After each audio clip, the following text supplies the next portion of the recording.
Ibu Sibarani, Ya. walaupun Ibu lahir di Jakarta, tapi kita sama-sama halak Medan.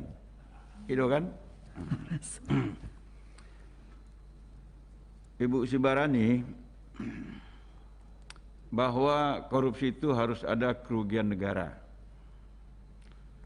Dan kami sebenarnya berpendapat kerugian negara itu harus dibuktikan terlebih dahulu, baru menetapkan seseorang sebagai tersangka.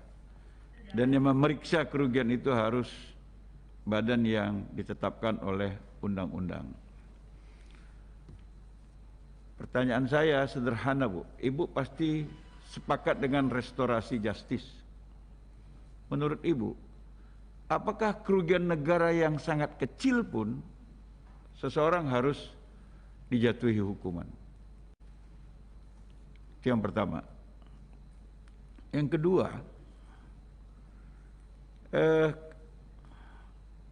saya merasa Ibu sangat confident layak menjadi hakim. Ada dua hal saya kira. Pertama, kemampuan akademik. Kayaknya Ibu tidak diragukan lagi. Kemudian dibarengi dengan karir, Ibu sudah hampir 10 tahun. Pada yang kedua, soal keyakinan menegakkan keadilan. Ini kan membutuhkan integritas yang jelas. Apa Ibu yakin sudah memiliki itu untuk menjadi hakim? Makasih Ketua. Ya, terima kasih. Baik, terima kasih untuk pertanyaannya Bapak. Saya izinkan saya mencoba menjawabnya. Mengenai Badan Pemeriksa Keuangan, memang secara konstitusi sudah ditetapkan adalah BPK. Jadi saya setuju dengan pendapat Bapak bahwa harus dibuktikan dulu kerugian negaranya, karena itulah intinya bahwa seseorang diperhadapkan kalau tidak terpenuhi unsur itu sudah pasti dia akan dibebaskan, sehingga penuntut umum juga akan berhati-hati dalam hal ini. Jadi kalau dipertanyakan mengenai kerugian negara yang kecil itu harus dihukum kah? Bagaimana dengan restoratif justice? Nah, inilah yang sering sangat menggelitik kami para hakim ketika mengadili yang kerugian negaranya ada yang cuma 1 juta, itu di Jawa Tengah itu seperti itu Pak. Kami suka bingung, kok ini diangkat seperti gak ada perkara yang lain atau gimana. Kita kadang mau bilang apa, karena hakim kan tidak boleh menolak perkara.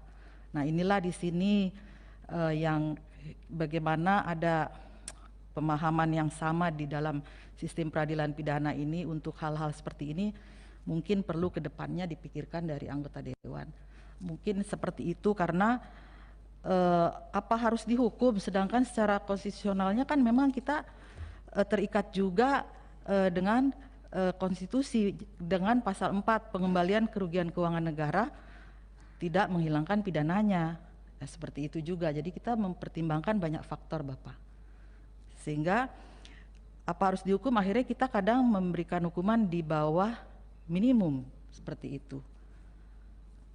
Jadi untuk memberikan efek jera atau pemahaman kepada masyarakat bahwa walaupun kecil itu salah gitu. Seperti itu. Kemudian mengenai confidence layak jadi hakim, saya sebetulnya tidak seperti itu sekali Pak. Saya hanya merasa ini ada yang saya bisa, saya dikasih Tuhan tongkat. Kalau nanti saya diperhadapkan sama Tuhan, kamu udah dikasih tongkat, kenapa tidak digunakan? Itu yang saya takut. Jadi saya mencoba dengan apa yang saya bisa, pengalaman yang saya ada, saya mencoba membantu bangsa ini melalui penegakan hukum. Ya kalau memang syukur jadi hakim, ya saya laksanakan.